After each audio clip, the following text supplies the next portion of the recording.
Neutral grip lat pull down, इससे back का सबसे बड़ा मसल यानी कि लैट्सिमम डोर्सी मसल टारगेट होता है। साथ ही में बाइसेप ब्राची मसल को भी इंगेज करता है। न्यूट्रल ग्रिप बार को लैट पुल डाउन मशीन में अटैच करके मशीन पर बैठ जाए, बैक को सीधा और चेस्ट को ऊपर की ओर रखते हुए बार को न्यूट्रल ग्रिप से पकड़ ले और फिर बैक मसल को स्क्वीज करते हुए बार को नियंत्रण तरीके से अपर चेस्ट की ओर खींचे तो 1 से 2 सेकेंड होल्ड करें। फिर धीरे धीरे बार को शुरुआती पोजीशन में ऊपर की ओर लाकर लैट्स मसल को स्ट्रेच करें। न्यूट्रल ग्रिप के साथ इससे हाथों की पकड़ भी काफी मजबूत बनती है। इसके 3 से 8 और 12 से 15 रिपीटेशन करें। सीटेड मशीन रो, मजबूत और बिगर बैक के लिए मशीन रो काफी अच्छी एक्सरसाइज है। इससे मिडल और अपर बैक के साथ साथ रोम्बॉइड्स, ट्रेपेजियस और रियल डेल्टोइड मसल टारगेट होता है। इसे करने के लिए सबसे पहले मशीन के सीट को अपने हाइट के अकॉर्डिंग एडजस्ट करके चेस्ट के सपोर्ट से मशीन पर बैठ जाए और मशीन के हैंडल को ओवरहेड ग्रिप या फिर हैमर ग्रिप के साथ पकड़ ले। अपने बैक को सीधा रखते हुए हैंडल को एक साथ खींचे तो 1 से 2 सेकेंड होल्ड करे। शोल्डर ब्लेड को एक साथ स्क्वीज करे। फिर धीरे धीरे हैंडल को शुरुआती पोजीशन में आगे की ओर लेकर आए। मशीन पर परफॉर्म करने से आप स्पीड पर कंट्रोल और बिना किसी के सपोर्ट के हैवी वेट का इस्तेमाल कर पाते हैं। इसके 3 से 8 और 10 से 12 रिपीटेशन करें। 1 आर्म डंबल रो, एक हाथ से किसी भी एक्सरसाइज को परफॉर्म करने से आप अधिकतर रेंज ऑफ मोशन का इस्तेमाल कर पाते हैं।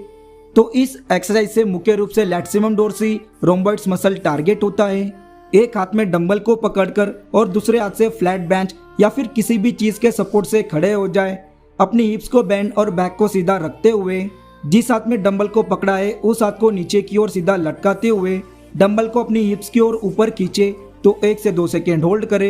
शोल्डर ब्लेड को एक साथ स्क्वीज करे। फिर नियंत्रण के साथ डंबल को नीचे की ओर लाकर लैट्स मसल को स्ट्रेच करे।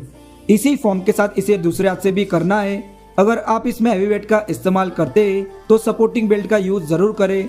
इसके 3 से 8 और दोनों हाथों से 10 से 12 रिपीटेशन करें। Reverse grip lat pull down, reverse grip से परफॉर्म करने से लोअर लैट्स और बाइसेप मसल टारगेट होता है और हाथों की पकड़ और फोरआर्म्स मसल को भी काफी मजबूत बनाता है। इसमें आपकी फॉर्म बिल्कुल रेगुलर लैट पुल डाउन की तरह ही रहेगी। सिर्फ आपको इसमें लैट पुल डाउन बार को रिवर्स ग्रिप हैंड से पकड़कर परफॉर्म करना है जैसे कि आपको वीडियो में दिखाया है। तो सबसे पहले लैट पुल डाउन मशीन पर बैठ जाए और शोल्डर की चौड़ाई के बराबर लैट पुल डाउन बार को रिवर्स ग्रिप के साथ पकड़ ले। फिर अपनी एल्बो के सहारे बार को अपर चेस्ट की ओर खींचे। फिर धीरे धीरे स्पीड पर कंट्रोल करते हुए बार को ऊपर की ओर ले जाकर लोअर लैट्स मसल को स्ट्रेच करें। इस एक्सरसाइज के आप 3 से 8 और 12 से 15 रिपीटेशन करें और लास्ट में एक ड्रॉप सेट जरूर ऐड करें जिससे कि आपके पूरे बैक मसल में अच्छी पंप बनी रहे। Rope straight arm pull down, wider और वी टिपर बैक को डेवलप करने के लिए rope straight arm pull down एक इफेक्टिव और आसान एक्सरसाइज है। इसमें आप लैट्स मसल पर कंटिन्यू टेंशन बना पाते हैं। इसे आप रोप केबल या फिर स्ट्रेट बार केबल के साथ परफॉर्म कर सकते हैं। तो सबसे पहले केबल मशीन के ऊपरी लॉक पर रोप केबल को अटैच करके दोनों हाथों से केबल को पकड़कर मशीन की ओर फेस करके थोड़ी दूरी पर खड़े हो जाएं। अपने बैक को सीधा और घुटनों को हल्का सा बैंड रख के फिर हाथों को सीधा करते हुए रोप केबल को कंट्रोल फॉर्म के साथ अपनी थाई की ओर नीचे खींचे तो 1 सेकेंड होल्ड करे। फिर धीरे धीरे उसे शुरुआती पोजीशन में ऊपर की ओर लाकर लैट्स मसल को स्ट्रेच करें। इसके आप 3 से 8 और 12 से 15 रिपीटेशन करें।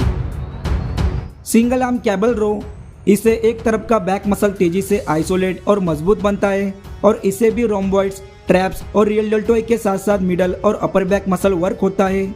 सिंगल डी हैंडल को अटैच करके केबल मशीन के सामने सीधे खड़े हो जाए या फिर बैठ जाए। बैक को सीधा रखते हुए एक हाथ से डी हैंडल को पकड़ ले। फिर जब भी आप हैंडल को रोइंग पोजीशन में खींचे तो 1 से 2 सेकेंड होल्ड करें, बैक मसल को स्क्वीज करें। फिर धीरे धीरे हैंडल को पूरा आगे की ओर ले जाकर लैट्स मसल को स्ट्रेच करें। इस पूरे मोमेंटम के दौरान आप अपनी एल्बो को बॉडी के क्लोज रख के इसके आप 3 से 8 और दोनों हाथों से 10 से 12 रिपीटेशन करें। Behind the back barbell shrugs की एक्सरसाइज को आप शोल्डर या फिर बैक वर्कआउट रूटीन में एज ए फिनिशिंग के तौर पर परफॉर्म कर सकते हैं क्योंकि इससे अपर ट्रेपेजियस मसल टारगेट होता है और अपर बैक की स्टेबिलिटी और अपर बॉडी की स्ट्रेंथ को भी काफ़ी इंप्रूव करता है। रेगुलर बारबल श्रग्स की तरह इसे आपको परफॉर्म करना है। तो सबसे पहले अपने पैरों को शोल्डर की चौड़ाई के बराबर फैलाकर खड़े हो जाए और अपने बैक के पीछे से एक बारबल को ओवरहेड ग्रिप के साथ शोल्डर की चौड़ाई के बराबर पकड़ ले। फिर अपने शोल्डर को जितना हो सके उतना कानों की ओर ऊपर उठाए तो 1 सेकेंड होल्ड करें। ट्रेपेजियस मसल को स्क्वीज करें। फिर धीरे धीरे उसे शुरुआती पोजीशन में नीचे की ओर लेकर आए। इसके आप 3 सेट और 10 से 12 रिपीटेशन करें।